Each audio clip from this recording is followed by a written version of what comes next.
KotOR, or Knights of the Old Republic for the uninitiated. Developed by BioWare and released in 2003, this game changed everything. It was heralded as a perfect bridge between classic CRPGs and modern action RPGs, and it named BioWare as the gold standard for the genre. But in a twist as shocking as the one in-game, KotOR ended up being the reason for BioWare's early successes and also its recent failures. BioWare was originally founded in 1994, and the fledgling studio spent its early years building up goodwill through the development of early CRPGs. Since that C stands for computer, we usually drop it today. But back when BioWare first got started, the distinction was important. CRPGs like Baldur's Gate, its sequel Shadows of Alm, and Neverwinter Nights were all computer games adapted directly from tabletop role-playing games. All three of these examples were critically acclaimed, and not so coincidentally, they were developed by BioWare. These games were without a doubt groundbreaking for their time. They melded familiar tabletop mechanics and stories with stylish computer graphics, strategic combat encounters, and world-class character writing. And that, unsurprisingly, caught the attention of people outside of the TTRPG space. More specifically, it caught the attention of LucasArts. In 1999, LucasArts approached BioWare and asked them if they'd be interested in creating a Star Wars game. And since the bigwigs at BioWare weren't idiots, they said yes. Apparently, Lucasfilm gave the studio two choices. They could either make a game based on the upcoming Attack of the Clones movie, or they could do something entirely original set thousands of years in the universe's past. Wanting to take bigger swings and step out of their comfort zones of simply adapting pre-established stories, BioWare decided to tell their own tale. And so, Knights of the Old Republic was born, the very first Star Wars RPG, at least in video game form. Right from the beginning, it was obvious that KotOR was something special. It was the culmination of years of experience, a tight-knit team of less than 100 people, technical advancements, and Star Wars mania, which launched the game into stratospheric popularity immediately upon launch. BioWare had learned a lot about what makes a good RPG throughout the years of adapting tabletop games, and they expanded on those ideas to great success with KotOR. You had your in-depth leveling system with each character being given a defined role both in and out of combat. When you were fighting, the battles were higher energy and more engaging than those that came before. Rather than the distant isometric view of the past games, KotOR had a tighter third-person camera which kept you centered in the action without overwhelming you with spectacle. Levels were well constructed, but while they weren't massive, they were intuitive. And not only were the locations recognizably Star Wars, but they actually felt lived in. NPCs were almost unbelievably real, and little details like security cameras and hackable droids were just there to sweeten the deal. The Ebon Hawk, your in-game ship, felt like home. It provided a great space to build up rapport with your companions between missions, and thanks to the ever-evolving gaming technology, BioWare could include state-of-the-art cutscenes which made KotOR feel cinematic and grand in a way that previous games didn't. One of the most notable additions were the Ebon Hawk's landing scenes, which made the static location feel like a real mobile ship. But that wasn't the only way BioWare used cutscenes to their advantage. They sprinkled in character-focused scenes, space battles, and gorgeous panovers of planetscapes. While those cutscenes may look quaint now, gamers in 2003 really felt like they were playing through a brand new Star Wars movie. And the best part? It was a movie where you were in charge of the story. That was by far the most memorable and praised aspect of KotOR. Now, despite the game being over 20 years old at this point, we won't be spoiling it for you here because everyone deserves to go in blind if they've never played it before. All you really need to know is that at multiple turns, KotOR lets you make some seriously game-changing decisions. Do you want to embrace the dark side or the light? Do you want to kill off a main character or let them live? And who will you be romancing, if anyone? The ending turned out completely different depending on these choices. The story itself was interesting, and it took itself seriously with a mature tone smattered with moments of levity. However, it was the characters who were really the primary focus of KotOR. Bastila Shan is still remembered today as one of the greatest characters in the Star Wars universe, and Karth's story arc is award-worthy all on its own. But we all know HK is best boy.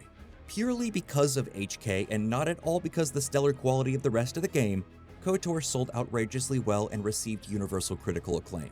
The only thing BioWare had to do was make a sequel, and they didn't. Talk about game-changing decisions, BioWare made enough money and had enough social capital to do whatever they wanted. In that spirit, they made the choice to pass the KotOR IP over to Obsidian Entertainment for the development of the sequel. And for the record, KotOR 2 is almost as good as its predecessor, maybe even better depending on who you ask. The main difference was that, in classic Obsidian fashion, its good and evil paths were much less cut and dry. But without the crushing weight of responsibility looming over their heads, BioWare was free to do something new, something completely different, their own original IP. That IP was Mass Effect. Just as they had been with KotOR, BioWare was praised for the depth and quality of their choice-focused writing and meaningful character arcs in Mass Effect, but the story kind of carried the whole experience. Don't get me wrong, Mass Effect is an incredible game, it spawned a franchise for a reason. But nobody comes to a Mass Effect game for its vehicle sequences, hacking minigames, or its awkward, unbalanced combat that waffled between tedious third-person cover shooting and all-out run-and-gun chaos.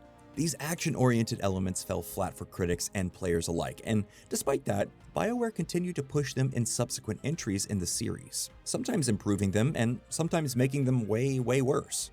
The intent was to keep up with the changing expectations of the industry at the time. Through the late 2000s and into the 2010s, gaming was skewing in a very action-packed direction with lots of flashy weapons, big set pieces, and bizarrely, resource management. Yeah, don't even get us started with the whole planet scanning thing in Mass Effect 2. While running to catch up with the pack, BioWare often stumbled. Throughout all their games of this era, players reported an escalating amount of bugs and glitches in those bland action sequences and combat encounters. But that's what the studio was doing to move with the herd. What it had always done to stand out was give us those impressive narratives and realistic characters. And that trend continued with their other original IP, Dragon Age. Once again offering an RPG experience that was heavy on the RP, the Dragon Age series was consistently praised for its story. While it could never get its combat or exploration quite right, by the time Dragon Age Inquisition arrived on our screens in 2014, longtime BioWare fans were left to wonder what happened to the studio they once knew. Inquisition was an open-zone collectathon with a strange hybrid combat system that blended pause and real-time elements with an awkwardly maneuvering camera. The game offered mounts because the devs presumably knew their unnecessarily large maps were a slog to traverse, but they never felt like they moved fast enough.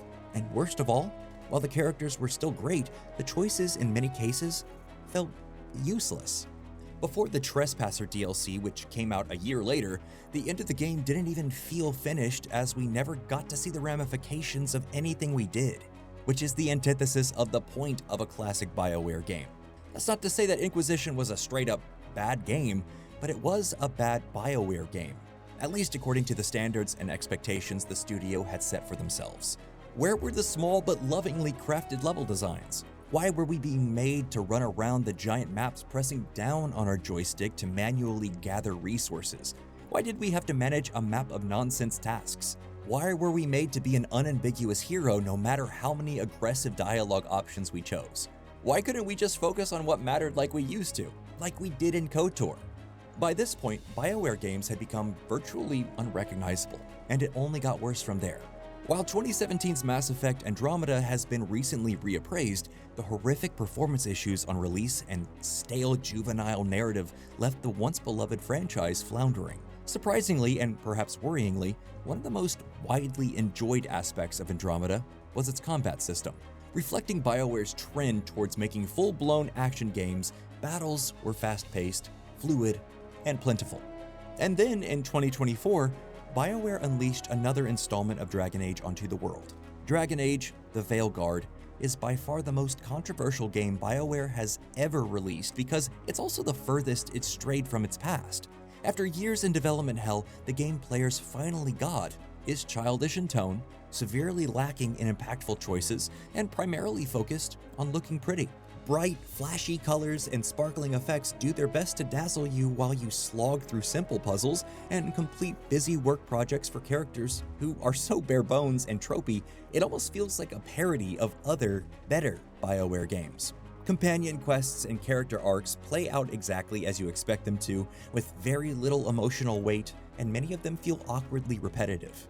And once again, the game's action-focused combat was the most well-liked aspect of the entire experience. We've come a long way since KotOR, and the consequences of the choices that got us here are much more impactful than anything in Veilguard. After the game underperformed, many BioWare employees were laid off and others left the company voluntarily during or after development. Now, it's not just the games that have become unrecognizable, but the team behind them as well. So how did we get here? Well, the short answer is EA. Electronic Arts bought BioWare in 2007. The same year the first Mass Effect came out and immediately stepped on the gas. They expanded BioWare's operations, added offices all over the world, and meddled in the development of their games. The company quickly got too big and unfocused, and so did its art. Prioritizing profit and chasing finicky industry trends, EA leaned away from what made BioWare games special in the first place, likely hoping to court a wider audience, but instead, they only succeeded in enraging the audience BioWare had built. When a company is best known for creating the first and perhaps still best Star Wars RPG ever made, that legacy is both a blessing and a curse, because fans want more of the same while simultaneously expecting something different. Just not too different. And Andromeda and Veilguard, those were too different. If BioWare had been able to stick closer to their CRPG roots instead of delving into the murky waters of action games, perhaps the studio wouldn't have been gutted. The smash success of Baldur's Gate 3 in 2023 proved that modern gaming audiences are still down for some classic TTRPG mechanics in their video games. The developers at Larian went against the grain, rejecting trends to make something they were passionate about. Hell, that game has completely turn-based combat, something BioWare was always afraid to commit to. And yet Baldur's Gate 3 sold tens of millions of copies and won Game of the Year. So I guess what we're saying is, after these KotOR remakes finally come out, hand the IP to Larian. Okay, not really, but maybe, right? I don't know. Would you play a KotOR made by Larian? Let us know in the comments, and be sure to like this video and subscribe to the channel for more videos just like this one.